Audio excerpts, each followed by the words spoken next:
Boa tarde. Meu nome é Apolinário, sou professor de Geografia e vou tirar proveito desse debate caloroso com vocês sobre qualidade de vida da população em toda a Bahia que nos assiste. E eu tenho o prazer de estar aqui com meu amigo e irmão, professor Elísio Brasileiro. Professor de História e de Sociologia, estamos integrando esse trabalho e queremos ser bastante úteis a vocês que estão prestes a fazer o exame do Enem. Elísio, é interessante primeiro mandarmos um abraço para a galera que nos assiste lá em Amargosa, Caetité, Cruz das Almas, Irecê, Itapetinga, Itaberaba, Jacobina, Pintadas, Piritiba, Ribeira do Pombal, Santo Amaro aqui no Recôncavo Baiano, Ceabra na Chapada Diamantina, Senhor do Bonfim, Alnebe de Brumado, de Caetité, de Ipiaú, de Ceabra, Serrinha, Senhor do Bonfim, Conceição do Coité e olhe, tudo é muito chique. Chique, chique também, cara. Mas vamos lá. Gente, para falarmos sobre qualidade de vida da população, faz-se necessário nós fazermos um retrospecto em cima de alguns elementos. Primeiramente, a população mundial já ultrapassa os 7 bilhões de habitantes e nós estamos nos deparando com uma nova realidade que, de certo, chama muita atenção. O mundo agora, ele é mais urbano.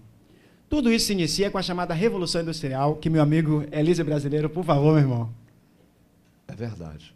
Enquanto o habitat era rural, a sociedade humana habitava o meio rural, os problemas eram diminutos, não havia necessidade de saneamento básico. Havia uma recomposição imediata dos dejetos humanos, de tudo que o ser humano se utilizava. Elísio, desculpe.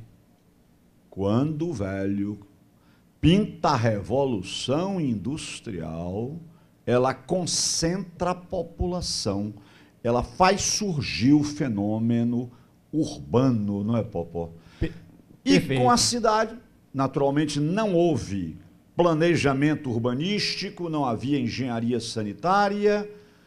Com a cidade acontece tudo inerente à vida urbana, que é a disseminação, o contágio de doenças, epidemias, algumas delas que chegam ao nível de pandemias, e em áreas localizadas as endemias. Mas aí, Elísio, é interessante chamarmos a atenção do que é que traz a população em direção à cidade. O estado de Pernambuco, com um grande artista chamado Chico Sainz, perdoe-me, mas eu não posso deixar passar. E ele disse assim, ó: o sol nasce e ilumina as pedras evoluídas que cresceram com uma força de pedreiros suicidas. Cavaleiros circulam, vigiando as pessoas. Não importa se são ruins, nem importa se são boas. E a cidade se apresenta o centro das ambições, para mendigos ou ricos e outras armações. Coletivos, automóveis, motos e metrôs, trabalhadores, patrões, policiais, camelões. A cidade não para, a cidade só cresce, o de cima sobe e o de baixo desce. Primeiramente, Elísio, essas pandemias, elas parecem que são direcionadas a determinados grupos sociais. As epidemias também, por sua vez, mas devemos levar em consideração também alguns elementos que potencializaram a intensificação das doenças no mundo. Primeiro ponto deles, a superconcentração populacional nos centros urbanos.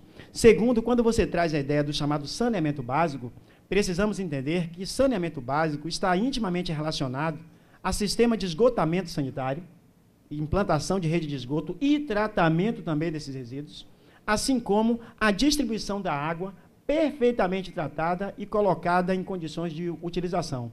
Além do mais, existe um outro fator também que chama muita atenção, que é a ideia do sistema de coleta e destinação dos resíduos sólidos. Estou falando do lixo. E aí, meu irmão? Perfeito, rapaz. Você há pouco citava um verso e eu quero pegar essa ponga, Popó. Que delícia, adorei. No século XVI, na Espanha, por conta da renascença literária, turma, Tirso de Molina escreve uma obra clássica, O Burlador de Sevilha. Ele cria um personagem, Dom Juan.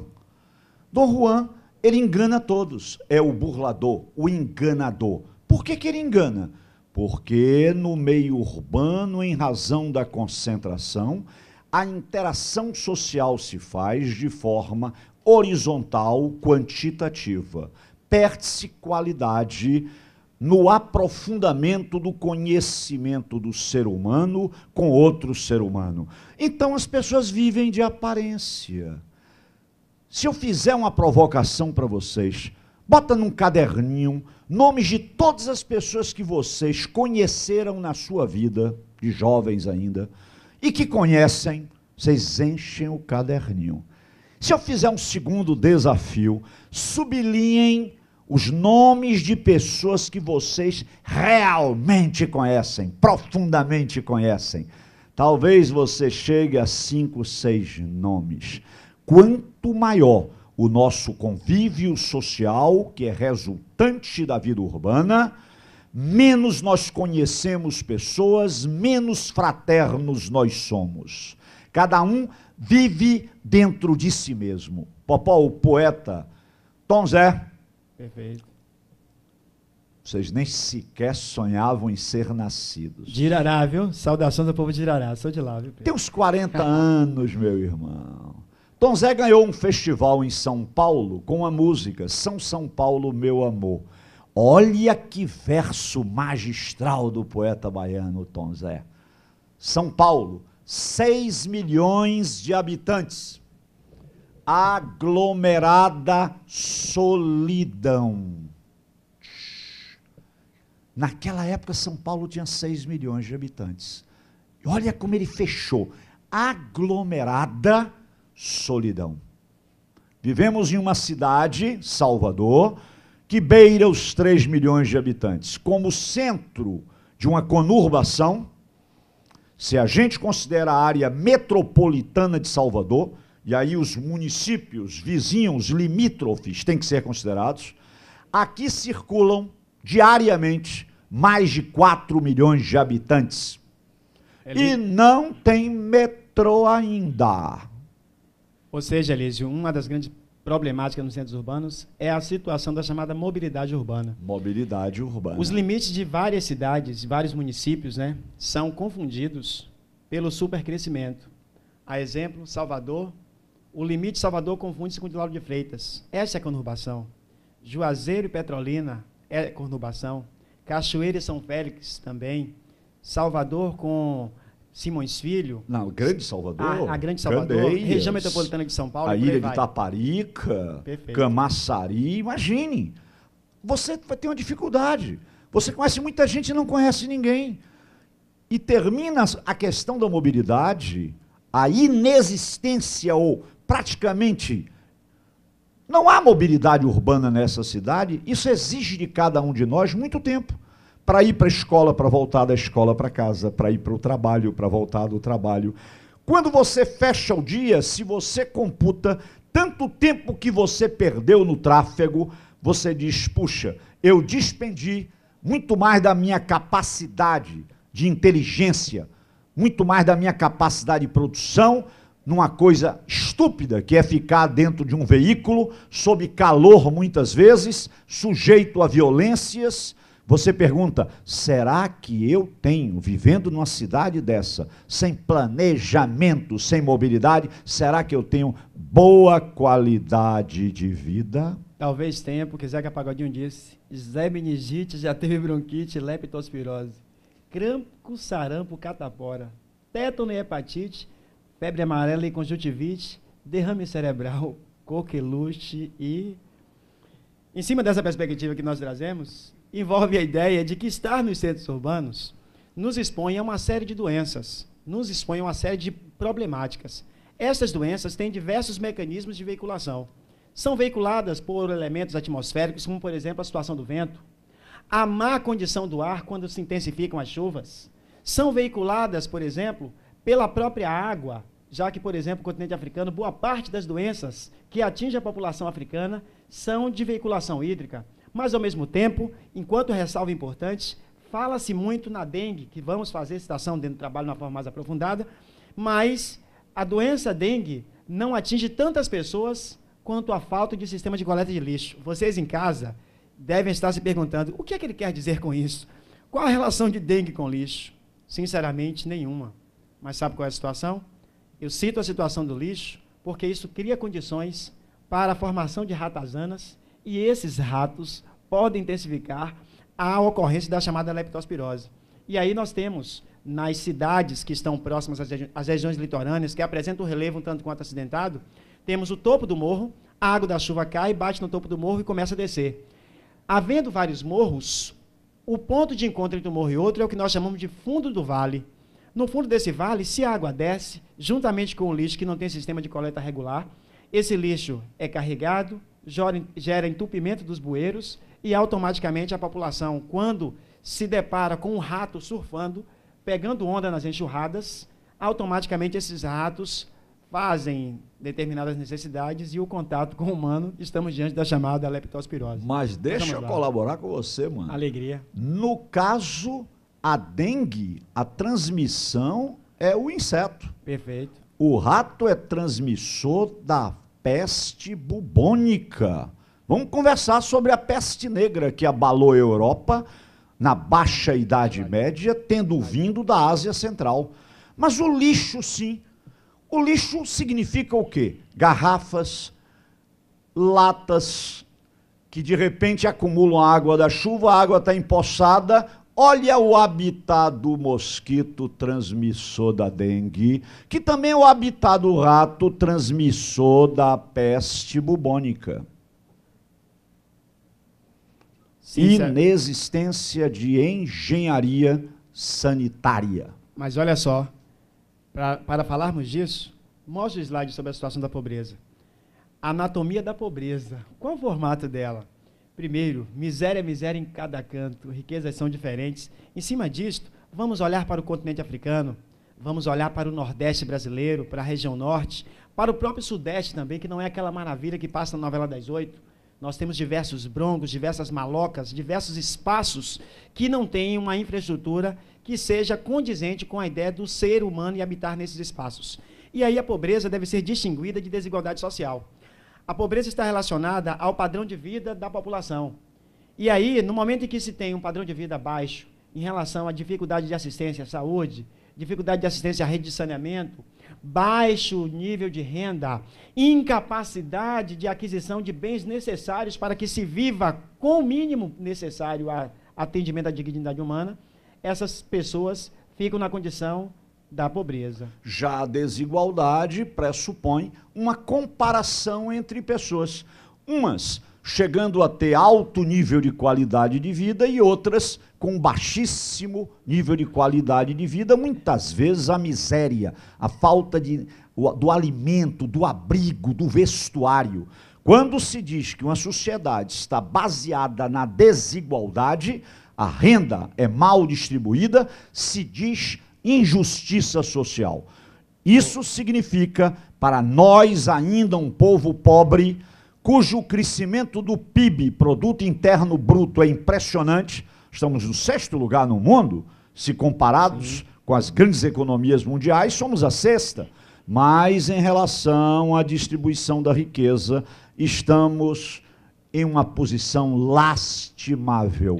Pior do que a posição do Brasil hoje nas Olimpíadas de Londres.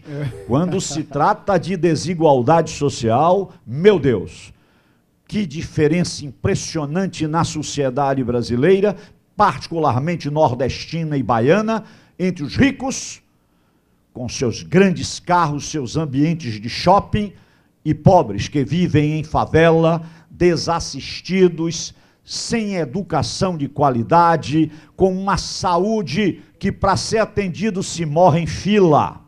Lastimável, uma sociedade que sofre da desigualdade social profunda como a nossa. Elísio, vale ressaltarmos que até pouco tempo, há 10 anos, o Brasil ocupava a 4ª pior posição do planeta em relação à concentração de renda.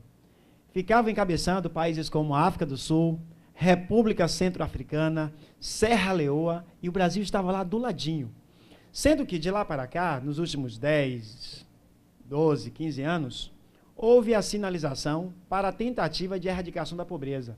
Em cima disso, inclusive, até situou-se como uma situação de logomarca, né, de plano de governo, Brasil um país sem pobreza e coisas desse tipo, mas em cima disso, o que é que se fez? Otimizou-se a tentativa de recuperação da renda dos brasileiros. Afinal de contas, os grupos sociais que ganham o salário mínimo passaram a ter uma recuperação da renda bem acima da chamada classe média. Os reajustes não foram baseados nas perspectivas inflacionárias, e sim baseados numa perspectiva de tentar aumentar o poder de compra do salário mínimo. Nesse sentido, o Estado brasileiro assegura que está havendo uma tentativa de diminuição dessa pobreza, que ainda assim o Brasil vive num fosso social bastante expressivo. Outros mecanismos tiveram relação com a ideia de fornecimento de algumas ajudas, como, por exemplo, Bolsa Família, Vale Gás, várias iniciativas que alguns segmentos do governo estão entendendo que o lugar da criança é na escola. Dentro da escola, nós teremos muitas chances. O Brasil que vive na escola é diferente do Brasil que vende doce. Então, acho bem pertinente essa ideia de, ao invés do menino estar na rua exercendo uma atividade, que esteja com o livro. Afinal de contas, eu comento com os meus alunos, que não são poucos os nossos, mas eu digo para eles, um livro fechado não é nada, mas um livro aberto é tudo. Se temos acesso ao livro, temos que levá-lo à escola, temos que abrir para ler, buscar compreender. Se temos dificuldade de leitura, vamos buscar otimizar. Mas por quê? Porque eu vou fazer uma homenagem agora, Elise, perdoe-me. Minha avó, Dona Antoninha, disse, meu neto, eu preciso enxergar. E eu disse a ela, minha avó, como? A senhora enxerga tão bem, nos seus mais de 80 anos? Ela disse, não, meu neto, eu não sei ler. E naquele exato momento, enquanto professor, eu fiquei amplamente envergonhado por ter uma avó analfabeta. E agora, com quase 90 anos, a minha avó está indo à escola, cara. Ela está estudando. E imaginem, o que é que uma pessoa que nasceu em 1924 quer estudando? Ela tem amor à vida, ela quer descobrir coisas que não teve. E, sinceramente, vamos lutar para que, de certo, haja diminuição da pobreza através da melhoria dos padrões educacionais. Eu digo para algumas pessoas que pensam conforme uma figura lá do século XVIII, o Thomas Robert Malthus, quando acontece a chamada Revolução Industrial, Malthus assegurava que a população estava crescendo num ritmo muito grande e a produção de alimentos não acompanharia. Logo, segundo Malthus, chegaria um momento que faltariam alimentos para sanar as necessidades da população. Nesse sentido, Malthus usou uma relação que alguns questionam muito, mas serve para compreendermos. Ele disse, a população cresce em progressão geométrica, 2, 4, 8, 16, 32 e assim. Já a produção de alimentos, os recursos, crescem em progressão aritmética, 2, 4, 6, 8. Então, o ritmo de produção era inferior. Só que Malthus ele talvez estivesse correto naquele momento, mas depois a evolução do conhecimento humano, a evolução das tecnologias, esses avanços criaram condições para que o homem aumentasse a forma de produção. Hoje, temos novos equipamentos, novos estudos feitos com manipulações de sementes, melhoramento genético, em alguns casos a própria transgenia, que está criando condições para que aumente-se a produção. Mas aí vem um problema, Elísio, e vou jogar para você. O problema é o seguinte, há uma grande oferta de alimentos, de recursos para a população. Mas por que esses recursos não são distribuídos para os mais de 2 bilhões de pessoas do mundo que vivem abaixo da chamada linha da pobreza? Não têm acesso a 3 refeições diárias. Por favor, Elise. Você vê o quanto o sistema... Aluno, você vê o quanto o sistema em que a gente vive é injusto. É injusto. Quando o professor Apolinário disse há pouco que nos últimos 12 anos tem melhorado a condição de vida do pobre brasileiro, ele está correto. Tem sido reduzida a desigualdade social, ele está correto. Tem se aumentado o salário mínimo mais que a inflação, e paralelamente a isso se desenvolve o assistencialismo, que é necessário, é preciso corrigir seus rumos, mas é necessário, do programa Bolsa Família. Proporciona um mínimo de alimento àquele que vivia na absoluta miséria. Agora, não devemos confundir meta com realidade. Quando a nível de Estado, de políticas públicas, se diz é preciso o compromisso para erradicar a pobreza, não se está dizendo que se conseguiu fazê-lo. Uma coisa é o estabelecimento de metas, passos são dados. Outra coisa é a realidade com a qual nós lidamos a cada dia. Há que se fazer muito mais. Veja só, para termos um eficiente IDH, vamos começar a ouvir essa expressão, caro aluno. Perfeito. IDH, Índice de Desenvolvimento Humano, é preciso considerar. Olha quantos elementos que me ocorrem aqui agora. Perfeito. A queda, a avaliação, se possível com obtenção de queda da taxa de mortalidade infantil. A elevação como meta, olha só, do nível de escolaridade. O atendimento por parte da população, da engenharia sanitária, de sistemas de qualificação da água, do ar e do tratamento dos esgotos e lixos. É preciso se medir o grau de distribuição da renda. Porque, de repente, você tem um PIB elevado e você tem uma renda extremamente concentrada em mãos de pouquíssimos, que ainda acontece no Brasil. Elísio. É preciso considerar, a gente vai ter que lidar com o IDH. Hoje, Popó, para se tomar qualquer país do mundo financiamento do Banco Mundial, qual é o destaque, qual é a ênfase do Banco Mundial? Que o recurso seja aplicado em engenharia sanitária, em esgotos, tratamento de água, porque havendo isso, você tem condições de reduzir a mortalidade e aumentar, consequentemente, a expectativa de vida. Hoje, no Brasil, nós já passamos dos 70 anos, a expectativa de vida. No Japão, ela está acima de 80. Na Europa, em alguns países, ela também passa dos 80 anos. E em plena Revolução Industrial, na Inglaterra, pasmem, a expectativa de vida foi de 27 anos. Elísio, mas isso teve relação justamente com essa transferência rápida da população para os centros urbanos, e o Estado não teve condições de montar uma infraestrutura que, de certo, alicerçasse as pessoas de condições dignas de vida. Questões como, por exemplo, melhor distribuição de água. Imaginem vocês que, após a Revolução Industrial, descobre-se algo interessante. Olha que palavra bonita, asepsia. Simplesmente as pessoas não tinham hábitos de cortar as unhas, muito menos de lavar as mãos, e, obviamente, essas unhas contaminadas e mãos contaminadas faziam com que vários elementos patogênicos atingissem a população. E aí, no momento em que passamos a usar sabão, a lavar as mãos, diminuiu-se perfeitamente os índices de mortalidade. Foi por isso que Malthus lançou essa perspectiva, porque no momento em que você melhora as condições de saneamento, automaticamente a população vai morrer menos em caráter precoce. Mas eu vou chamar a atenção do seguinte, Elísio. Eu gosto muito de história e te amo por isso. Olha só. Quando Elísio está falando em IDH, ele está falando em um índice criado pelas Nações Unidas na década de 90, com o propósito de avaliar a qualidade de vida da população nos diversos países do mundo. Obviamente, países associados à Organização das Nações Unidas. Elísio disse muito bem, 3 pontos são importantes para a análise do IDH.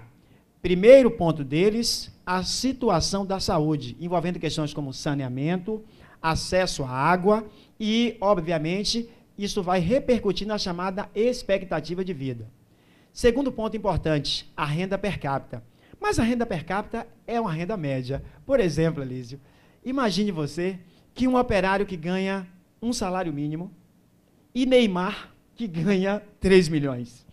Se eu for dividir R$620 mais os 3 milhões, seria 1,5 milhão mais R$311 de média entre os dois. Mas a distância entre o Neymar e este rapaz que ganha o salário mínimo é muito grande. Então, a renda per capita, ela não é um indicador muito forte, porque ela acaba mascarando a realidade como as coisas se estabelecem.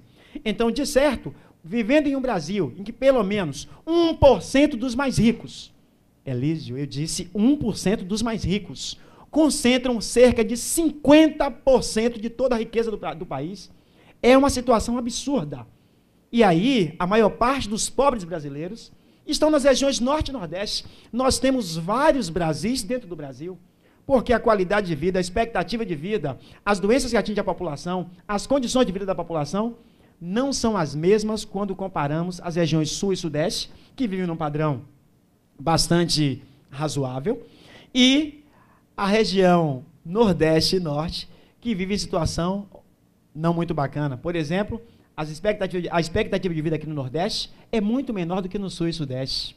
E os nordestinos trabalham tanto quanto os nossos irmãos brasileiros do Sul e Sudeste. Então, primeiro, o IDH, 3 pontos importantes. Primeiro, educação, perfeito? Nível Quanto escolar, mais tempo levar nas escolas. E um detalhe importante para vocês que vão fazer Enem. Não se esqueçam, o grau de escolarização das mulheres no Brasil é mais elevado do que os dos homens. Hoje as mulheres já levam mais tempo nas escolas do que os homens. E está muito difícil, inclusive, os homens aceitarem a situação que nos deparamos atualmente, que envolve essa chamada emancipação da mulher. Embora a mulher esteja trabalhando em pé de igualdade com o homem, mas ela não tem o mesmo reconhecimento financeiro, já que, em média, uma mulher recebe, para fazer as mesmas coisas, 70% da remuneração de um homem. Mas aí, Elísio, o meu ponto, a minha interrupção, eu acho que avancei um pouquinho, mas a minha interrupção é para dizer que o IDH, ele serve como marco de referência, mas ele tem muitos pontos falhos. Inclusive, quando a gente fala em IDH, não fala apenas em renda per capita. É preciso considerar, na mensuração do Índice de Desenvolvimento Humano, o sistema distributivo de renda. Ou seja, aquilo que teoricamente seria renda per capita, na prática da análise, pode se traduzir em efetivo sistema distributivo de renda. Não quer dizer que o IDH seja a medida perfeita. A Madame Mitterrand, esposa do ex-presidente da França, François Mitterrand, dirigia uma ONG, até falecer recentemente, salvo engano, no ano passado, e ela por várias vezes visitou a Bahia.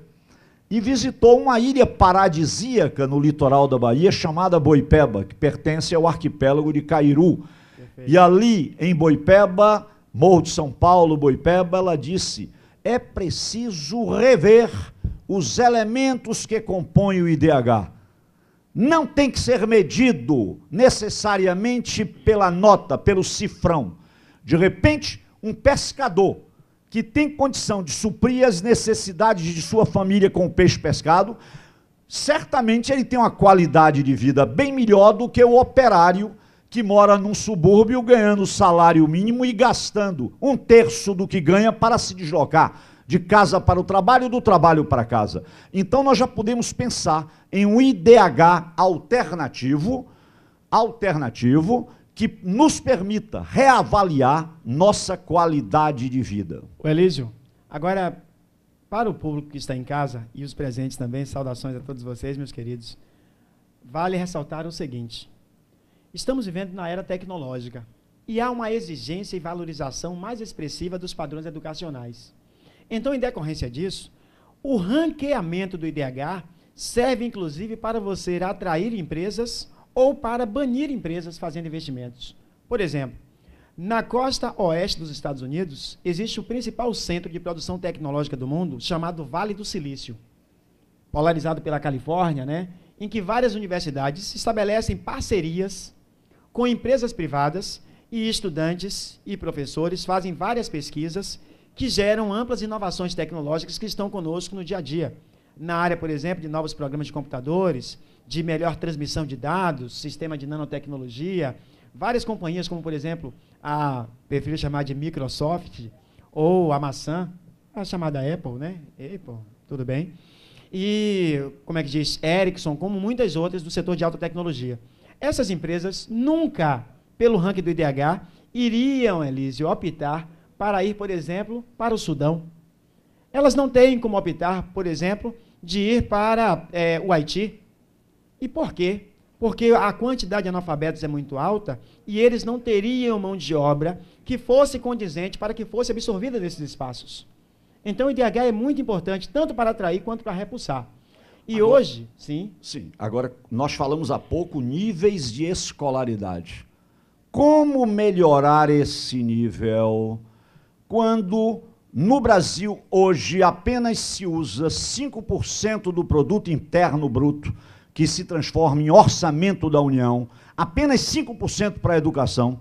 O Congresso brasileiro recentemente aprovou um projeto de lei elevando em 10 anos esse percentual no orçamento de 5% para 10%. Um representante do governo federal, o ministro da Fazenda, disse que quando isso acontecer, essa medida realizada, já aprovada como projeto, vai quebrar o Brasil. Poxa, onde é que nós estamos? A gente está vendo as lições da Coreia do Sul, do Japão, da Índia. Singapura. Na Índia, com 1 bilhão e 300 milhões de habitantes, o governo federal está entregando tablets para os alunos. Tablets para os alunos, eles entendem que sem educação, sem investimento, sem prioridade na educação, como é que uma sociedade pode evoluir, como pode melhorar seu padrão de qualidade de vida? Se eu perguntar hoje aos jovens, e já tem um ali para fazer uma pergunta para a gente, se eu perguntar, quem de vocês, na construção de um projeto de vida, define como opção mesmo a vida de magistério, de professor? Um pode levantar a mão no meio de 100. Eu já fiz essa pesquisa. Por quê? Vem a resposta. Porque professor é muito mal remunerado no Brasil. O que é que pode dizer um oficial de justiça, um fiscal de rendas, recebendo 16 mil, 17 mil em média de salário mensal, a um professor que percebe um pouco mais de R$1.000? O que esperar de uma sociedade quando não se investe, quando deveria, em qualidade de educação? Não é só remuneração, não. É investimento fundamental, vontade coletiva, para que a gente se orgulhe de ser brasileiro. Elísio, vamos para a pergunta? Vamos à pergunta. Agora eu queria chamar a atenção, os nossos amigos e amigas que estão nos polos, né, assistindo essa aula, mandem as perguntas. Os meninos do auditório e meninas aqui passaram na frente de vocês. Por favor, meu irmão.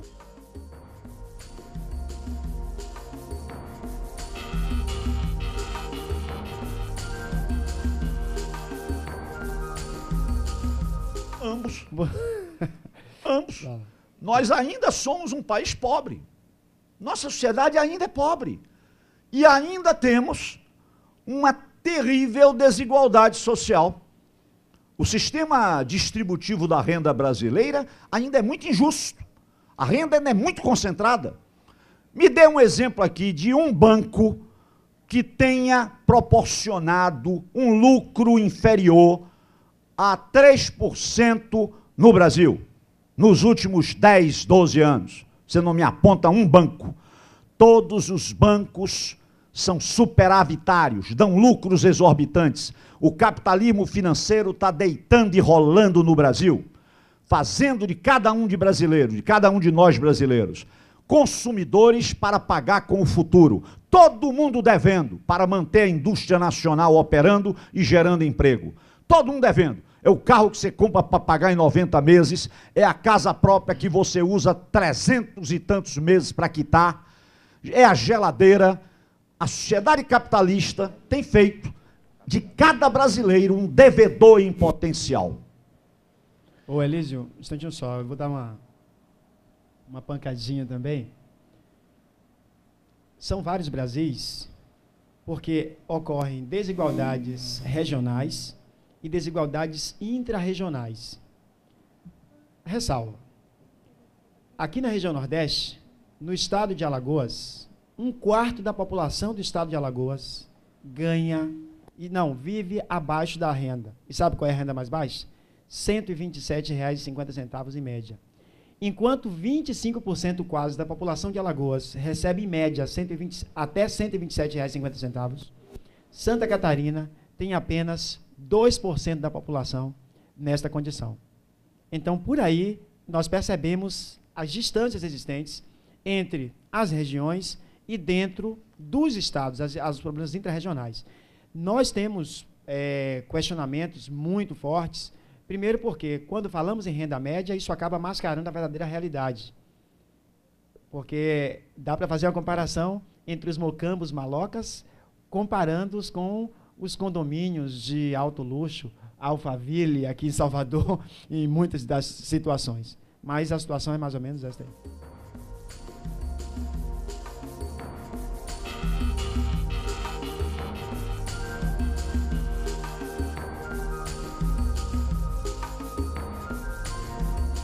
Você vive numa sociedade de super-heróis. É o mundo capitalista da sociedade de consumo de massa. É o mundo de super-heróis. Quando o seu Jorge disse, e na hora em que a televisão brasileira destrói e distrai tanta gente com a sua novela, quiser botar a boca no mundo, ele faz um discurso profundo, ele quer ver o bem da favela.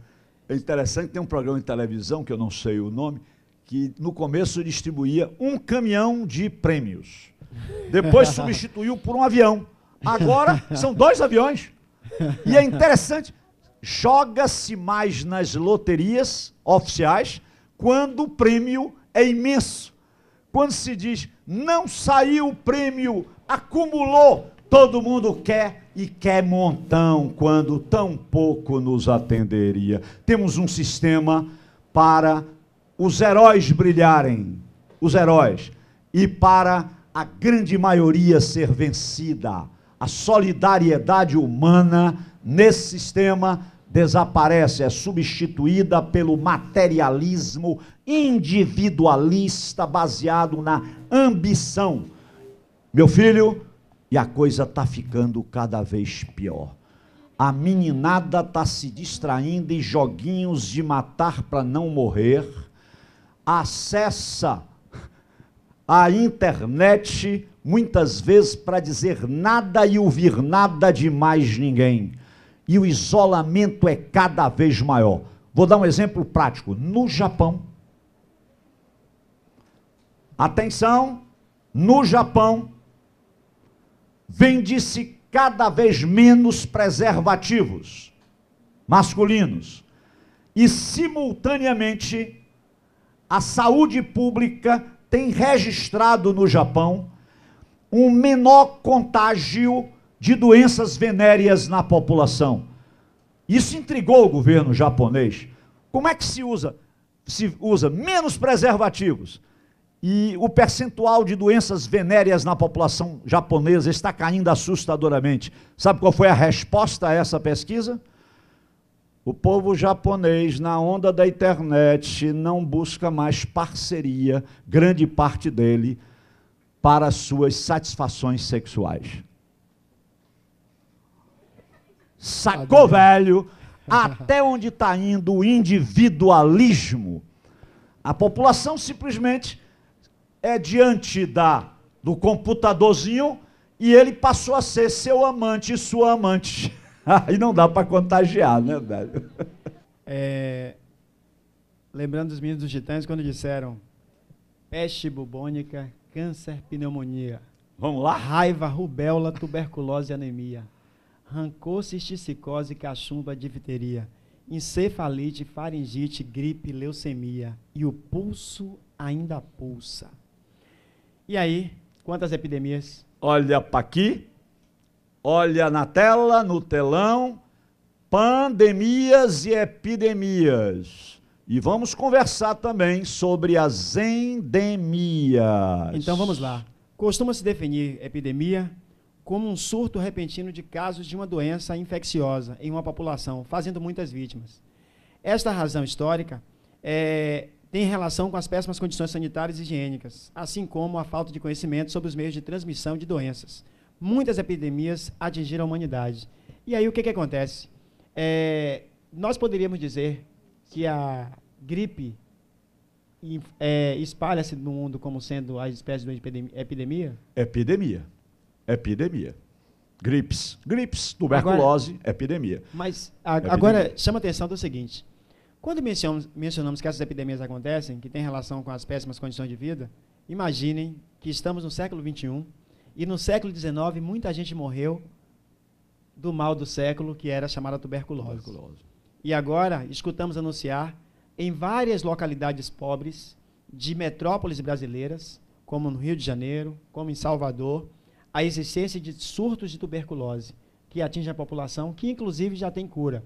Mas aí, a epidemia, enquanto doença que tem vinculação com as péssimas condições sanitárias, tem uma diferença em relação à chamada pandemia. Porque quando falamos em pandemia, o prefixo pan tem a ver com a perspectiva de todo. Isso. Então, seria uma perspectiva que atingiria praticamente todo um grupo social. A pandemia a gente caracteriza quando a epidemia se torna impressionante. Impressionante. Aí a gente vai usar a expressão pandemia. Agora, diferente dos dois é a endemia. A endemia, ela tem um sentido local, como a dengue. A malária. Dengue, o mosquito, o Aedes aegypti, né, que transmite a dengue, ele não acontece no mundo frio nem temperado, ele é típico do mundo tropical. Mas ele, aí... E dos lugares em que a água se acumula, em que o sistema de saúde pública não é eficiente e a população não está educada o suficiente para evitar água parada. Aí você diz endemia. Rapaz... A gripe suína, velho, que está matando gente como o diabo no mundo inteiro, é epidemia. Mas, Elísio... Epidemia. O espalhar dessas doenças tem algumas vinculações. Primeira delas, do ponto de vista geográfico, levamos em consideração que algumas doenças se espalham ou se verificam em determinadas áreas em decorrência de elementos, principalmente o ar, que cria condições para a veiculação. Mas, por outro lado, também chama a nossa atenção uma situação. A água é um fator também de transmissão, de levar, né, esses elementos patogênicos, mas chama a minha atenção também um outro fator. A sociedade moderna está numa perspectiva de mobilidade espacial bem maior. A movimentação nos aeroportos, a movimentação nas rodovias, ferrovias em várias áreas, faz com que as pessoas mantenham contato com localidades cada vez mais distantes. A disseminação se dá. Agora, não esquecer, Popó, e aí eu quero lhe ajudar no desenvolvimento desse raciocínio, que essas doenças contagiosas, esses grandes movimentos de doenças contagiosas, eles incidem nas áreas de maior pobreza. Perfeito. Quando não há o esgotamento sanitário, quando a água não é bem tratada. Onde é que o rato habita? No bom condomínio de classe média alta? Nem pensar. Habita nos lugares como favelas. E aí, a criança que vive naquele lugar fica mais sujeita, por exemplo, à peste bubônica transmitida pelo rato. Mas temos no ar uma pergunta do interior da Bahia, uma cidade muito querida, Piritiba.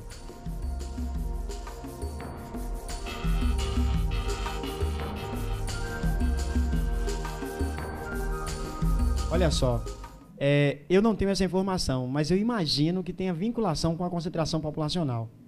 E, supostamente, a cidade de São Paulo seria um espaço que, de certo, chamaria muita atenção, afinal de contas, é a terceira maior metrópole do mundo.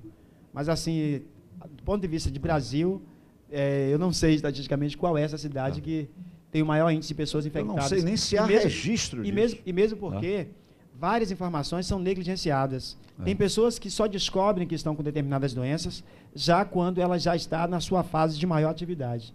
Então, de certa forma, é um tanto quanto difícil. Mas eu queria retomar a pergunta dela pode lhe levar a desenvolver uma grande resposta. Perfeito. A situação da AIDS. O CID. Perfeito. E quando menciona-se isto, eu penso o seguinte: para a erradicação dessas doenças, nós temos uma fórmula. E eu queria passar para os presentes, sinceramente, acabe com a pobreza. Se você acaba com a pobreza, diminui ou erradica essas desigualdades sociais, que talvez seja uma perspectiva um tanto quanto utópica, automaticamente vários problemas não serão, não serão observados. E aí, agora vamos para Jacobina. Jacobina. Ave Maria, viva a Bahia.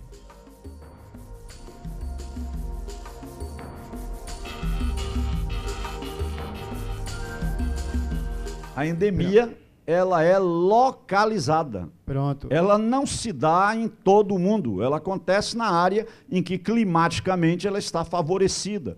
Ela é localizada. Um exemplo forte é a situação da malária, né?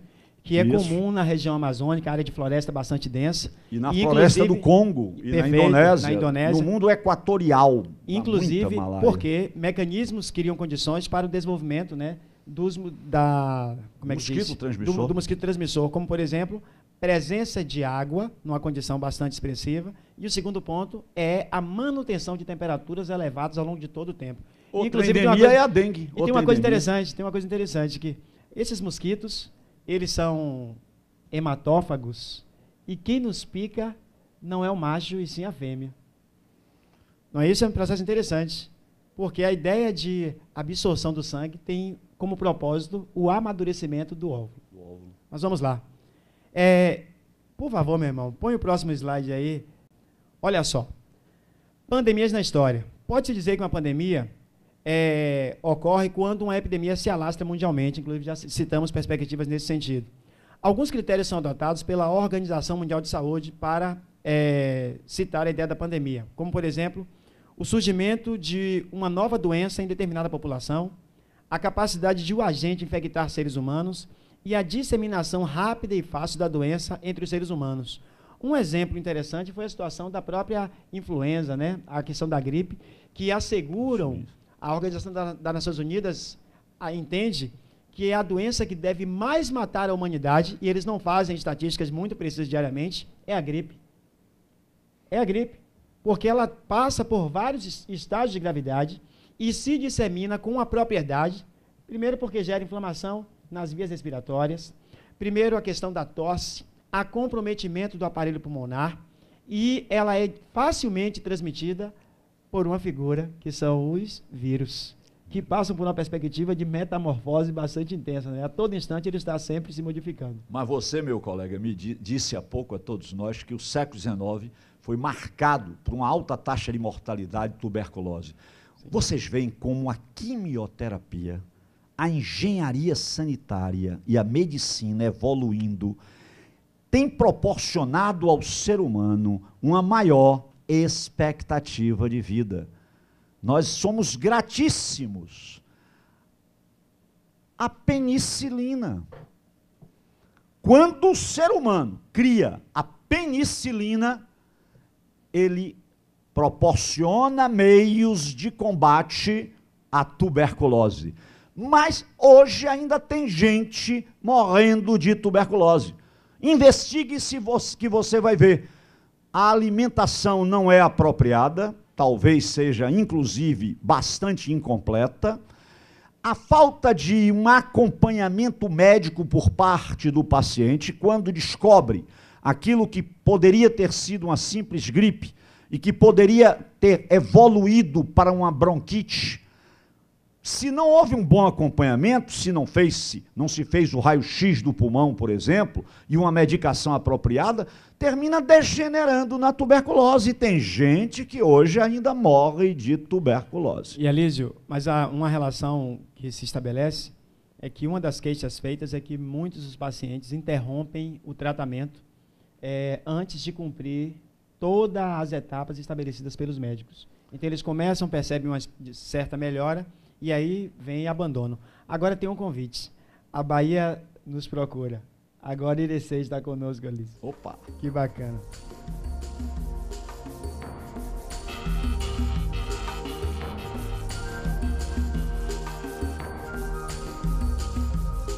Eu dei a pista nesse instante. Mas agora eu vou dar uma pancadinha aqui. Educação, meu irmão. Mas, Alísio, eu estou todo arrepiado porque a pergunta...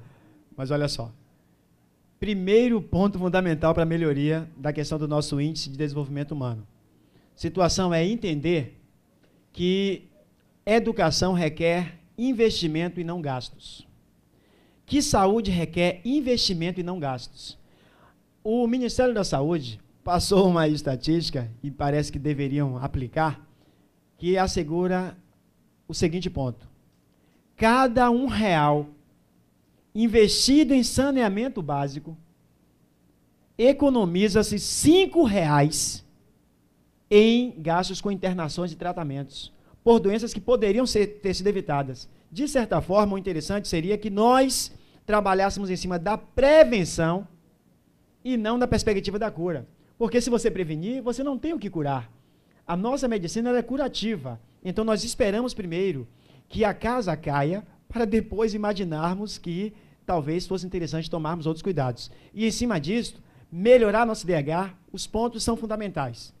Melhoria nos padrões de renda, ou seja, aumentar o poder de renda dos brasileiros e brasileiras, com melhoria da qualidade de vida, buscar universalizar o acesso à rede de esgoto e sistema de distribuição de água. A região amazônica, cerca de 90% da população não tem sistema de saneamento, enquanto a região sudeste, 90% da população estatisticamente tem saneamento. Olha, novamente, as desigualdades regionais. Segundo ponto, criarmos condições para acabar com o analfabetismo. O IBGE informou que houve diminuição em todas as regiões do Brasil nos índices de analfabetismo, mas hoje nós contamos, pelo IBGE, com cerca de 15% dos brasileiros ainda na condição de analfabetos. Claro que eu estou falando de analfabetos segundo as concepções do governo, mas há uma outra reflexão. Por quê? Nós temos informações também que pelo menos 30% dos brasileiros são chamados de analfabetos funcionais. Deixar de ser analfabeto não é aprender a desenhar o A e aprender a escrever o nome. Deixar de ser analfabeto é buscar elaborar uma frase, compreender, decodificar esses símbolos e criar condições para que o que se aprende na escola possa ser aplicado no trabalho e na vida. Os brasileiros podem produzir e muito. Gente, a falta de consideração e de respeito aos brasileiros em relação à educação está provocando um fenômeno no Brasil que, de certa forma, me assusta, que é a chamada fuga de cérebros. O que é isso? Alguns poucos brasileiros conseguem estudar e obter níveis bastante expressivos no que se refere à educação. Esses brasileiros saem daqui do Brasil e vão para os Estados Unidos, vão para a França, para a Alemanha. Eu estive na Universidade Federal da Bahia e tive uma imagem que me deixou assustado. Tinha lá fixado no mural: aceitamos estudantes de graduação e pós-graduação que saibam falar inglês ou alemão. Isso para que fossem terminar os estudos na Alemanha. Será que tão logo eles concluíssem os estudos, tendo acesso ao euro, que agora está numa situação muito difícil e complicada, né, porque é a questão da crise econômica, será que eles retornariam aqui para o Brasil? Os brasileiros comandam o Instituto Pasteur, que é um dos principais centros de pesquisa e de produção de medicamentos da França. Os brasileiros dão aula em Harvard, dão aula em Sorbonne, dão aula em diversas universidades renomadas mundialmente, mas há necessidade de que se crie condições para que os brasileiros fiquem no Brasil. Então, de certa forma, melhorar o índice de desenvolvimento humano não tem relação apenas com melhorar posicionamento do Brasil em relação ao seu PIB. Uma coisa é crescimento econômico, é disso que está se falando, crescimento do PIB, mas nós estamos defendendo o desenvolvimento econômico, que, de certa forma, seja a universalização do bem-estar para todos os brasileiros e brasileiras. Em cima disso, não confundir crescimento econômico com desenvolvimento. Crescimento econômico é aumento do produto interno bruto, Perfeito. que esse ano deve ser no Brasil na faixa de 2,5% ou 2%, como no ano passado. Criam-se metas de 5% e a realidade é sempre outra, sempre baixa. Crescimento econômico é crescimento do PIB, Produto Interno Bruto. Desenvolvimento leva em consideração crescimento econômico, mas leva em consideração renda per capita, sistemas distributivos da renda, níveis de escolaridade e de saúde pública e expectativa de vida. A gente, para melhorar a nossa posição no ranking, considerando o IDH, a gente tem que fazer muita coisa. Professor Apolinário, você disse, R$1 que se invista em saúde poupa R$5 em despesas outras. Eu digo também, lhe ajudando, R$1 que se invista em educação poupa R$10 que se gasta com segurança pública. Proporcione boas escolas, com mestres motivados, reconhecidos socialmente. Faça-se isso e o Brasil há de melhorar, porque o número de delinquentes juvenis cai assustadoramente. Invista em educação que você vai gastar muito menos do que com insegurança pública, com a falta da segurança pública. Vejam os índices de países europeus. Vejam o índice de Cuba, em que não há criminalidade. Não há criminalidade. Ninguém rouba, porque a sociedade é organizada de forma em que todos produzem, todos precisam respeitar todos. Invista em educação, vamos deixar de proselitismo. Invista-se em educação para se poupar em criminalidade e em segurança pública. Eu vou pedir o próximo slide, porque tem uma surpresinha. Que surpresa. Pronto, olha só que bonitinho. Peste bubônica. Rapaz, eu tenho medo de ratos.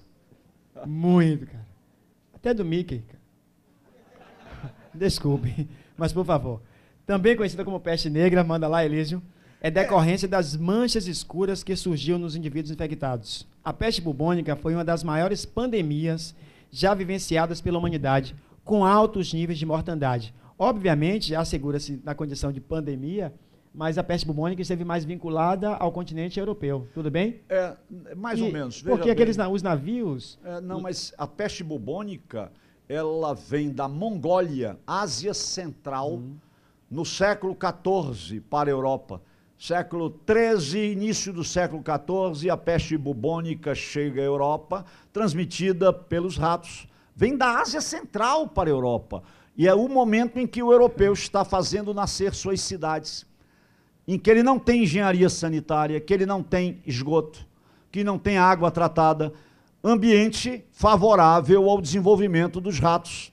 Você sabe, Popó, que os europeus tinham consciência plena de que o transmissor da peste bubônica era o rato? Você sabe que eles tinham consciência plena, tanto tinham, que há um trabalhinho da literatura da Baixa Idade Média Europeia, que vocês já devem ter lido ou conhecido de alguma maneira, A Flauta Mágica. Ao simples toque da flauta, o músico atrai os ratinhos da cidade para fora da cidade, preservando-a. Sabe o que eu estou dizendo com isso? A arte reflete a realidade e a transcende, muitas vezes identificando os meios de vencer os obstáculos. Nunca esqueça isso. A Flauta Mágica, construção da literatura ficcionista europeia na Baixa Idade Média, indicando que o europeu tinha consciência que era o rato o transmissor daquela peste que estava matando todo mundo, meu irmão. História. O professor de geografia entra em cena. Agora, é claro que, obviamente, isso se intensifica com o chamado renascimento comercial, né? Anterior. É o renascer comercial e urbano que concentra as populações nas cidades europeias, porque forma as cidades. Mais adiante, a Revolução Industrial vai centralizar mais ainda a população nas cidades. A partir do segunda metade do século XVIII, segunda metade do século XIX, aí, meu irmão, por trás da Revolução Industrial vem a urbanização. Alguém sabe aqui qual o percentual da população urbana no total da população brasileira? Está beirando os 90%. Segundo o IBGE, são 84,2% dos brasileiros vivem nas áreas urbanas. Mas aí tem uma coisa. O que você está provocando aí, devemos imaginar o seguinte: nós tínhamos 81% da população do Brasil vivendo nas zonas urbanas no censo anterior, o censo de 2000. Agora, no de 2010, com 84%. Isso significa dizer que a população urbana brasileira tem crescido, mas ainda de forma mais lenta. Agora, ou seja, aumenta-se a percentagem das pessoas que vivem nas cidades, beleza, na zona urbana, mas, ao mesmo tempo, este crescimento ele não segue mais a mesma velocidade observada da década de 50 para cá. Assim como também a população.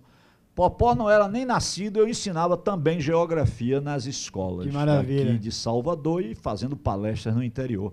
Você sabe qual era a expectativa da atual população mundial? Há cerca de 40 anos, qual era a expectativa? Mais de 10 bilhões de habitantes. Perfeito. Que loucura. Mas aí o que controla o crescimento da população é a educação. Porque as pessoas que estudam mais planejam... E não é só isso não, com a urbanização, é impraticável a sobrevivência da família patriarcal. É substituída pela família nuclear urbana, que passa a ver a dificuldade que tem em criar filhos. Então, passa a haver um maior controle demográfico a partir da redução da taxa de natalidade. O que vale dizer que o crescimento vegetativo, que naquela época, Popó, era 31 por mil, 3,1%, em demografia a gente trabalha com 1.000, 31 por mil, hoje não chega, deve estar na faixa de 15 por mil. Me ajude, que eu estou hoje só lecionando história. Pronto, é por aí? São 18 por mil. Você 18 por mil, eu estou chegando certo. lá. Perfeito. Já foi de 31 por mil, quer dizer, o controle demográfico, o controle da natalidade hoje é uma realidade. Mas o Brasil já está com um problema nesse sentido, porque segundo a ONU, para que a população se mantenha sob controle, são 21 por mil. Então, quem está abaixo disso aí, a tendência é que daqui a algum tempo a população comece a diminuir. Pirâmide etária do Brasil mudou completamente. Era um triângulo assim, ó, rasante. Hoje, a quantidade de velhos aumenta. Já há uma preocupação no Brasil em ter mais jovens, senão nós vamos padecer de problemas que países europeus envelhecidos vêm padecendo há muito tempo. Ter uma população excessivamente velha. É preciso que haja uma grande quantidade de jovens e pessoas com capacidade produtiva para que não haja um desequilíbrio social. É isso que ele se refere, meu colega. E agora, vamos para o próximo. Meu Deus do céu. E aí, Elísio? Sinceramente, falar em cólera, primeiramente, você sabia que cerca de 1,5 bilhão de pessoas no mundo não têm acesso à água com qualidade? Dentre as metas do milênio, a Organização das Nações Unidas propôs tentar colocar isto aí, atingir esse índice, de reduzi-lo até a metade, até o ano de 2020. Mas aí o que é que se assegura? Boa parte das doenças que atingem a população e que intensificam a questão da mortalidade são doenças de veiculação hídrica. E aí, coloca-se no slide a ideia de que a cólera é uma doença causada pela bactéria Vibrio cholerae, em virtude da contaminação da água e de alimentos por dejetos fecais. E justamente a ideia do saneamento, em que no momento em que fazem fossas ou as pessoas fazem suas necessidades e jogam diretamente no ambiente, quando vem a questão da chuva, por gravidade, esses elementos patogênicos geram contaminação da água presente no lençol. E eu lembro-me que há algum tempo, muitos bairros de Salvador, as pessoas utilizavam água que vinha das fossas. E lembro-me que, numa oportunidade, eu colocava um balde na cabeça, uma panela, alguma coisa assim, e tinha que subir ladeira, porque a cidade tem um relevo bastante acidentado. Então, subia grandes ladeiras e dava muitas viagens para encher o chamado túnel. Minha mãe, enche o túnel, menino. Eu disse, tudo bem, minha mãe. Aí minha mãe, que água linda, cristalina. Interessante é que todo mês eu tomava um remédio de verme, que não vou citar o nome. Minha mãe, menino, você está anêmico, não está comendo direito. Que situação é esta? Que preguiça. Eu disse, minha mãe, não sei o que está acontecendo, eu estou normal. Rapaz, depois o médico disse, eu, durante muito tempo, bebi água com coliformes. Minha mãe disse para o médico, o senhor está mentindo? Aí o médico, a água está contaminada. O senhor está mentindo? Um momento. Foi lá, pegou água e levou. Doutor, me diga como é que essa água está suja. E até que ponto vem a situação da ignorância. Mas por quê? Porque era difícil a compreensão, já que depende de equipamentos para que façamos a investigação. A água apresentava-se cristalina, mas boa parte da população, região norte e nordeste, ainda sofre amplamente. Eu estive recentemente numa comunidade quilombola. Esta imagem que vocês estão vendo aí, ela não choca tanto, porque eu cheguei num quilombo chamado Quilombo do Murici, na cidade de Irará, região do Agreste, perto de Água Fria, Feira de Santana, e na oportunidade eu vi a terra rachada, com poças, e as pessoas pegando com canecos água suja para satisfazer suas necessidades. E aí o que acontece? As pessoas bebem e utilizam a mesma água que outros bichos. Mas vamos lá. Próximo, irmão. Só para lhe dar uma ajuda, A gente está acostumado, quando viaja dentro do Brasil, vai para a pousada ou hotel, pedir água mineral.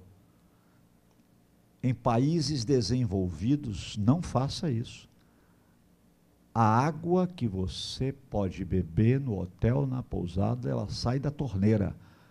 O nível, o gabarito de tratamento de água é tão grande que se bebe água de torneira nos países desenvolvidos. Aqui fica meio arriscado que você não conhece a qualidade da água. Em algumas cidades já se consegue uma excelente qualidade, né? Está se melhorando, mas aí que está a questão. Elísio, agora, AIDS. O que é isso? Coisa horrorosa.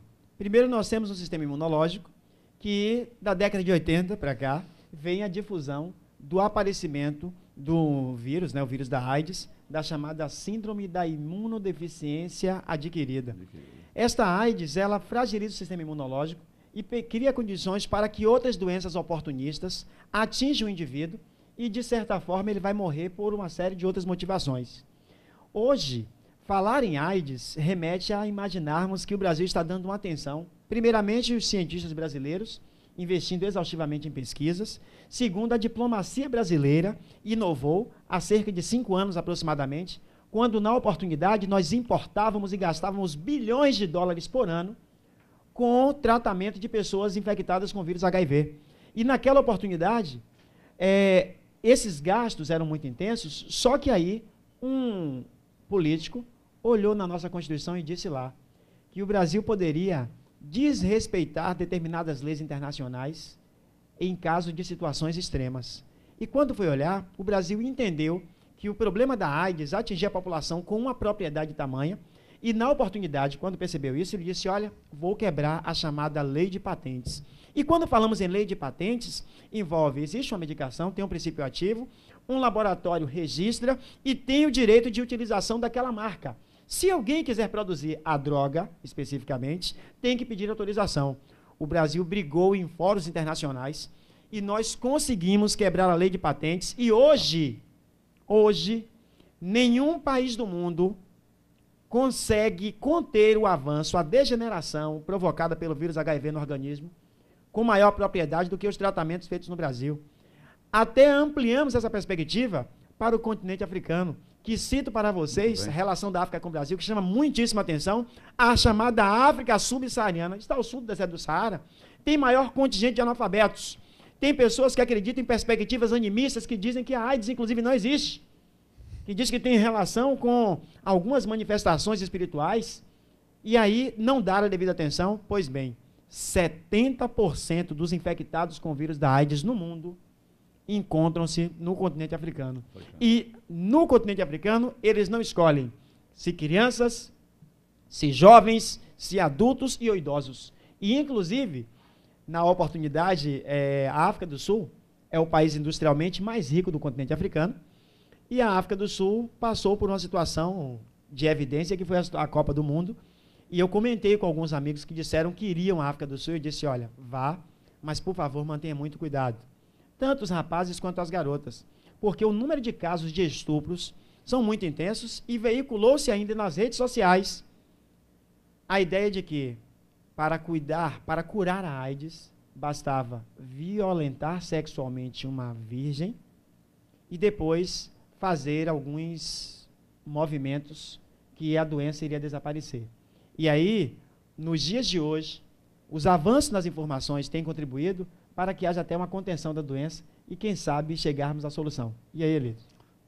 Hoje, a tecnologia a serviço da ciência, meu Deus, agora nos Estados Unidos se desenvolveu uma vacina que tem indicado bons resultados, chegando a cobrir 70% dos possíveis portadores do HIV. Nós temos um aluno de Jacobina.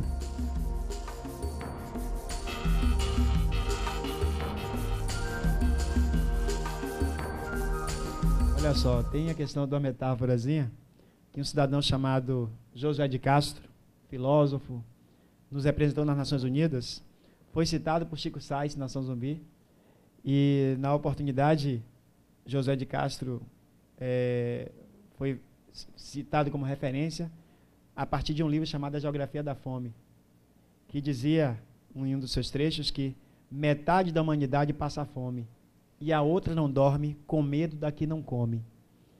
E aí eu diria para vocês o seguinte: primeiramente, a doença que, ao meu ver, mais atinge a sociedade, primeiro, nós estamos diante de um problema seríssimo. Aqui no Nordeste existe a problemática da chamada hipertensão, em que muitas pessoas estão indo a óbito por ocasião do chamado acidente vascular cerebral, de infarto, e porque estão indo para a máquina realizar a chamada hemodiálise. É um processo complicado. Mas assegura-se que a doença que mais mata no mundo, por incrível que pareça, é a gripe. E isso assusta muito, porque as pessoas não dão, acham que é um simples resfriado. Então, de certo, as condições ficam cada vez mais graves, e mesmo porque a pessoa nunca fica gripada 2 vezes do mesmo vírus. Porque você está doente, está com a gripe, o seu sistema imunológico cria condições de roupagem para que você venha defender-se da ação daquele vírus, você começa a se recuperar, e numa próxima oportunidade, seu organismo já está preparado. Então, se aparecer um vírus com aquela característica, ele não vai ter ação efetiva em seu organismo.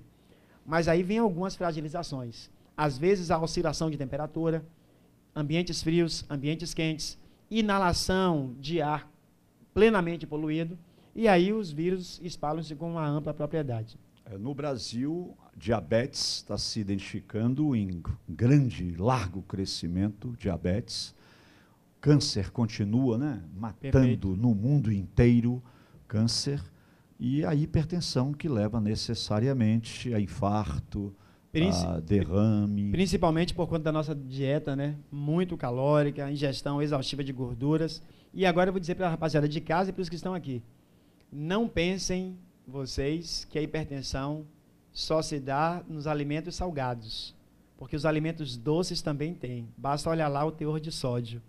E aí temos que tomar muito cuidado com os biscoitos recheados, refrigerantes e outros mecanismos, fora que um outro problema potencializa, que é a imobilidade, né? Agora, poucos movimentos. eu Sim. quero aproveitar a deixa. O professor Apolinário falou em um grande brasileiro, professor Josué de Castro, autor de Geografia da Fome. Esse homem chegou a ser o secretário-geral Da ONU. da FAO, Food and Agricultural Organization, FAO, Lindo. que é uma agência da ONU que trata da questão da alimentação e da agricultura. Há pouco, vocês viram no material, no site apresentado, referência à OMS, Organização Mundial de Saúde, outra agência da ONU, trata da questão das condições de saúde no mundo. Não podemos deixar de mencionar 2 importantes agências ligadas a gente, professores e alunos. A Unesco é a agência da ONU que trata da educação, ciência e cultura. United Nations for Education, Science and Culture Organization, Unesco. Espera aí, vocês são jovens, adolescentes, muitos deles, muitos de vocês são adolescentes, somem-se as crianças, e existe uma organização da ONU, a agência da ONU, da Organização das Nações Unidas, que trata da infância e da adolescência do mundo. Como é o nome dela? UNICEF, que é o Fundo das Nações Unidas para atendimento a crianças e adolescentes em todo o planeta. Trabalha grandes projetos educacionais e de comunicação para que se promova a qualidade de vida da criança e do adolescente no Brasil. Agora, eu aproveitei essa deixa para dizer que realmente existem órgãos internacionais, eles compõem, muitos deles, a ONU, a Organização das Nações Unidas, que estão voltados para as grandes questões essenciais da vida humana. Vamos pegar a pergunta, mas aí em Pernambuco dizia assim, ó: peguei balaio, fui à feira, roubar tomate e cenoura, ia passando uma véia e roubou a minha cenoura. Aê, minha véia, deixa a cenoura aqui. Com a barriga vazia, não consigo dormir. E com o bucho mais cheio, comecei a pensar que eu me organizando posso desorganizar, que eu desorganizando posso me organizar. E ele encerra dizendo: ô Josué, eu nunca vi tamanha desgraça, quanto mais miséria tem, mais o urubu ameaça. Em da lama ao caos. Por favor.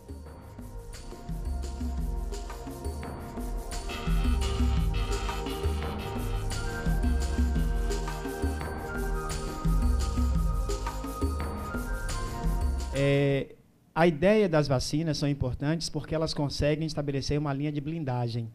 E essa blindagem se dá principalmente em grupos populacionais que são mais fragilizados. As crianças que não estão com seu sistema imunológico extremamente formado, os idosos, porque perdem grande quantidade de líquido e encontram-se mais fragilizados, e as gestantes, porque no momento em que elas estão abrigando o bebê, elas apresentam uma certa debilidade, já que o organismo feminino vai conduzir boa parte da sua força, né, da sua defesa para a proteção do feto. Mas aí a vacina se constitui num programa interessante, eficaz, beleza? Mas, infelizmente, esta vacina ela não é difundida para toda a população. A alegação são questões ligadas aos custos. Mas se a gente transfere melhor a renda, de certo, a situação tende a melhorar. Agora, alguns cuidados também são necessários, né? Determinadas épocas do ano, por exemplo, no período de São João, a situação é muitíssimo complicada, em que, por exemplo, temperaturas mais baixas, as pessoas começam tradicionalmente a queimar madeira, que é um gesto um tanto quanto complicado. Essas temperaturas mais baixas fazem com que o ar fique mais denso, mais pesado e aí mais próximo da superfície.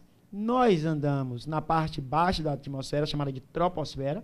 Ao inalarmos, provocamos infecções nas vias respiratórias e, em especial na garganta e ao mesmo tempo atingindo os pulmões. Tudo bem? Elísio? Os programas de vacinação são extremamente úteis.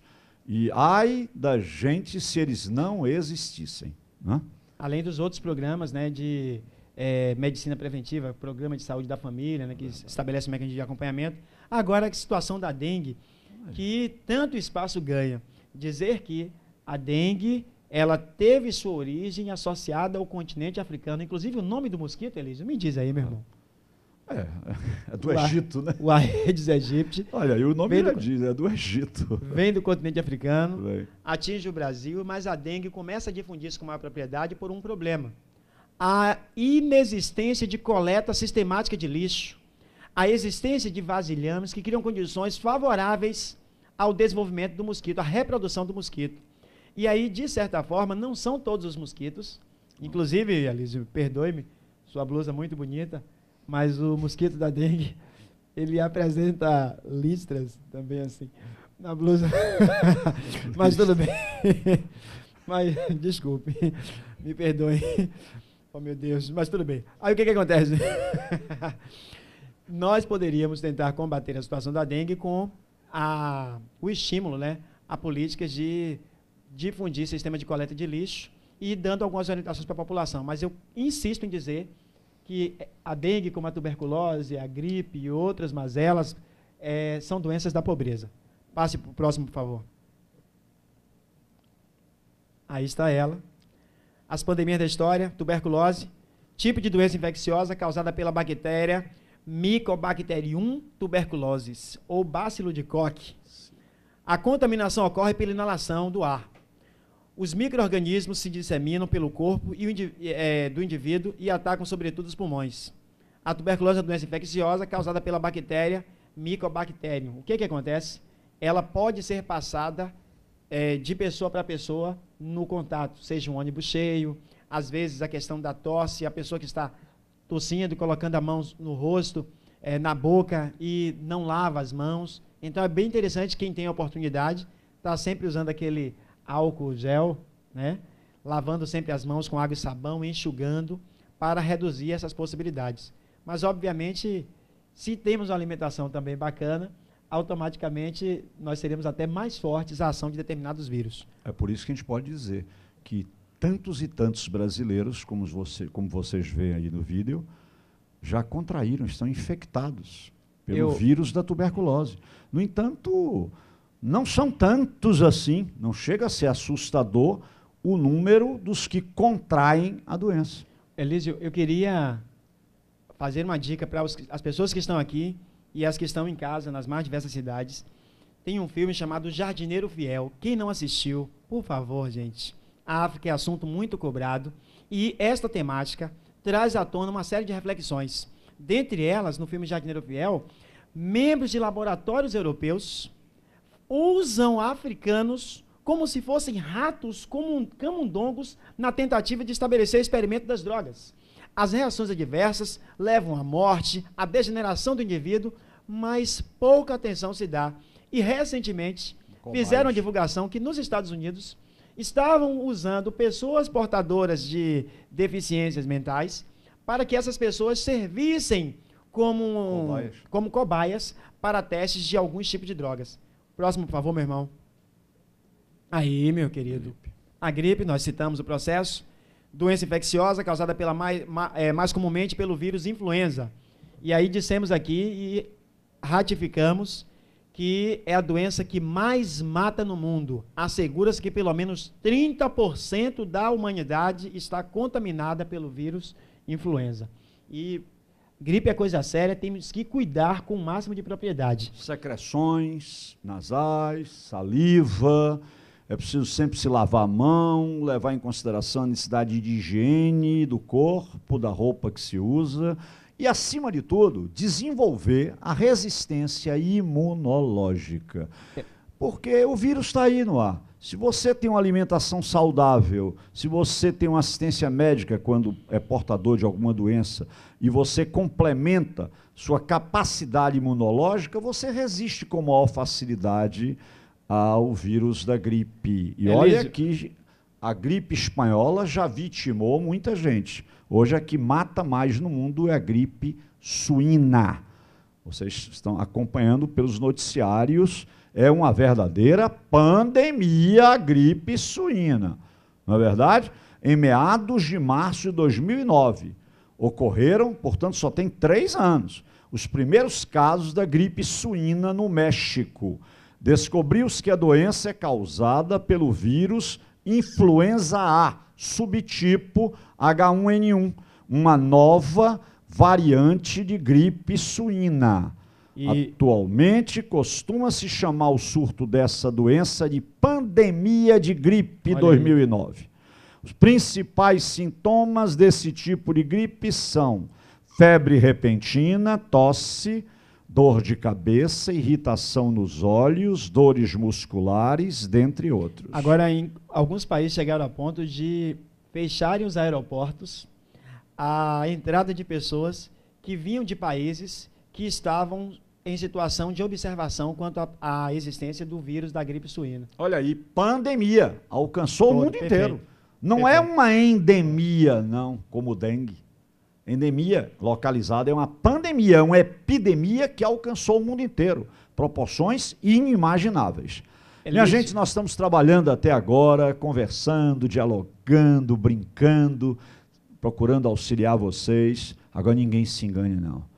Se não fizerem exercícios, vocês não estarão desenvolvendo suas habilidades e competências. Elísio, indicar às pessoas, acredito que muitos sabem, mas aqueles que porventura não saibam, acesse ao site do www.inep.gov.br e lá no site do INEP, vocês poderão baixar as provas do Enem de anos anteriores, com gabaritos inclusive, fazer uma leitura. Agora eu sempre cito para a galera, vocês só terão aproximadamente 2,2 minutos para responder cada questão. O Enem é uma prova de resistência, que você vai ter que pensar desde a sua alimentação, a roupa que você vai, com que roupa eu vou, para o samba que você me convidou. E isto porque uma pessoa que está com roupa escura, se der o azar de estar numa área, numa janela, que o sol está lá no poente, essa energia solar bate, absorve e pode gerar um desconforto. Roupas muito apertadas. Então nós temos que pensar com propriedade de circulação, fazer exercícios, para conseguirmos fazer uma boa prova. Mas eu tenho convicção que vocês farão provas maravilhosas, vocês são vitoriosos. Em pleno sábado, escutando essas duas figuras e, obviamente, uma equipe maravilhosa que está empenhada em tentar passar essa interação nossa com vocês. Vamos resolver as questões, Elísio? Vamos às questões. E eu sei que essa galera vai matar a pau, cara. Estima-se que haja atualmente no mundo 40 milhões de pessoas infectadas pelo HIV, o vírus que causa AIDS. Sendo que as taxas de novas infecções continuam crescendo, principalmente na África, Ásia e Rússia. Nesse cenário de pandemia, uma vacina contra o HIV teria imenso impacto, pois salvaria milhões de vidas. Já pintou, hein? Já está no mercado estadunidense, logo chega aqui. Certamente seria um marco, ou será, ou está sendo, na história planetária e também uma esperança para as populações carentes de tratamento antiviral e de acompanhamento médico. Olha que maravilha o avanço da ciência. Esse Enem foi de 2009. Nós estamos 2, 3 anos depois, abrindo jornais e revistas e lendo a matéria sobre o desenvolvimento desta vacina. Uma vacina eficiente contra o HIV deveria, letra A, induzir a imunidade para proteger o organismo da contaminação viral. Letra B, ser capaz de alterar o genoma do organismo portador, induzindo a síntese de enzimas protetoras. Vamos lá. Letra C, produzir antígenos capazes de se ligarem aos vírus, impedindo que este entre nas células do organismo humano. E letra D, ser amplamente aplicada em animais, visto que esses são os principais transmissores do vírus para os seres humanos. Dizem que veio do macaco lá no Congo, um processo complicado. E letra E, estimular a imunidade, minimizando a transmissão do vírus por gotículas de saliva. O vírus HIV, transmitido por gotículas de saliva? Por favor, meu irmão. Não é gripe. Olha Letra que A, beleza. retome aí, por favor. A, e Induzir a imunidade para proteger o organismo da contaminação viral. É a essência da questão da vacina, né? Tornar o organismo mais forte, mais resistente. Mas, além do mais, somos pessoas instruídas e devemos seguir os mecanismos protocolares necessários a nos protegermos. Obviamente, o HIV não é transmitido apenas por relações sexuais, né? Não, tem outras perspectivas também, tem. Principalmente transfusões sanguíneas e saliva, mas desde que haja ferimentos e por aí. Agora vamos lá. 2011. Olha só, gente, que coisa. A parte mais escurecida do mapa, olhem bem para a legenda, apresenta áreas onde ocorre transmissão de malária. Percebam vocês que essa transmissão está na chamada zona intertropical. Depois, a área com risco mais limitado são as áreas com maior distância. E áreas sem malária, ou seja, nas latitudes médias para as latitudes mais elevadas. Então, o que acontece? A malária é uma doença mais associada, beleza, a uma área geográfica específica. Então, ela é um processo de endemia. Será? Vamos tentar ver? Vamos ver? O mapa mostra a área de ocorrência da malária no mundo. Considerando-se sua distribuição na América do Sul, a malária pode ser classificada como... Meu Deus, vai lá, Elísio. É uma endemia, não é epidemia, não é uma pandemia. Olha que ela está localizada geograficamente. Pois endemia. Então aí vamos lá. Não é uma epidemia, não é um surto, não é uma pandemia, é uma endemia. E outra coisa, o mapa dá uma ajuda bastante expressiva. Como se vocês observarem, a malária está presente com maior propriedade, principalmente no continente africano. Perceba que na América do Sul, ela não tem tamanha abrangência, sabe por quê? A maior parte da população da América do Sul fica nas regiões litorâneas. E, obviamente, essas partes ali mais escuras, na América do Sul, são áreas de floresta densa na Amazônia, em que a quantidade de pessoas que vivem nas imediações da floresta é bem mais pequena. Por favor. Antes de entrarmos na 3, olha o que eu vou dizer a vocês. Enem está cada vez mais se dedicando a cobrar habilidades e competências. Você precisa do conhecimento, de um conjunto de informações, mas você vai precisar muito mais da capacidade de interpretar os comandos das questões. É aquela tal história, o aluno que tem hábito de leitura, facilidade de compreensão, de interpretação, ele tem um tremendo handicap, uma vantagem sobre aqueles que em casa, ao invés de um bom livro, de uma boa revista, se dedicam apenas às novelas que tratam das banalidades, das trivialidades da vida. Sejam mais do que um noveleiro, sejam estudantes capazes de interpretar, de compreender, de ler, para saber responder. Vamos para a terceira questão? Alegria. Enem 2011. Será que dá tempo para uma surpresinha? Dá. Mas vamos lá. olha só, durante as estações chuvosas, aumentam no Brasil as campanhas de prevenção à dengue, que tem como objetivo a redução da proliferação do mosquito Aedes aegypti, transmissor do vírus da dengue. Que proposta preventiva poderia ser efetivada para diminuir a reprodução deste mosquito? Elísio, letra A.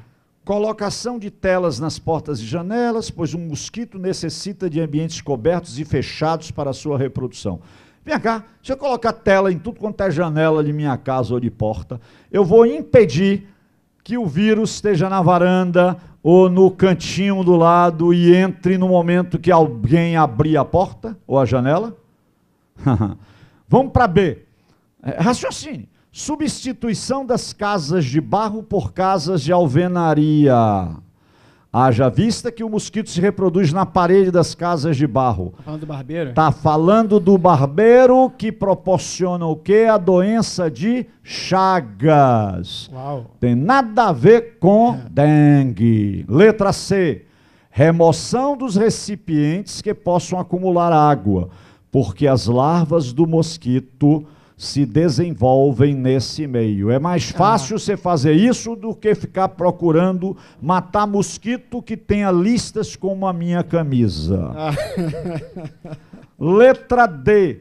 Higienização adequada de alimentos, visto que as larvas do mosquito se desenvolvem nesse tipo de substrato dos alimentos. Não, já vimos, o professor Apolinário tratou muito bem essa questão. E a letra E. Colocação de filtros de água nas casas, visto que a reprodução do mosquito acontece em águas contaminadas. Você não vai filtrar a água que está numa lata vazia, abandonada no quintal ou na vizinhança de sua casa. Não vai filtrar. Mas agora, o que vocês acham? Qual é a resposta certa, gente? Peraí, não, eu quero ouvir, cara. Pois eu vou dizer uma coisa a vocês. Eu perguntei isso à minha netinha, que fez anteontem 11 meses. Não abre com ninguém? E ela apontou para a letra C. Letra C de Apolinário. Mas tudo bem. Vamos passar a questão da mensagem para a galera. Gente, foi um prazer enorme estarmos juntos. Não sei se o bate-papo foi bacana, foi esclarecedor, mas de certa forma nós queríamos muito que de certo vocês obtivessem sucesso. Afinal de contas, nós acreditamos na educação e entendemos que as novas tecnologias estão aí para serem utilizadas de forma positiva. Então, o modelo mostrado aqui permite essa difusão e, obviamente, quem sabe daqui a alguns dias nós iremos até vocês para estabelecermos um debate caloroso e dizer que, Elísio, eu te amo. Nós jamais seríamos capazes de substituir seus professores, perfeito, seus mestres em sala de aula, seus educadores.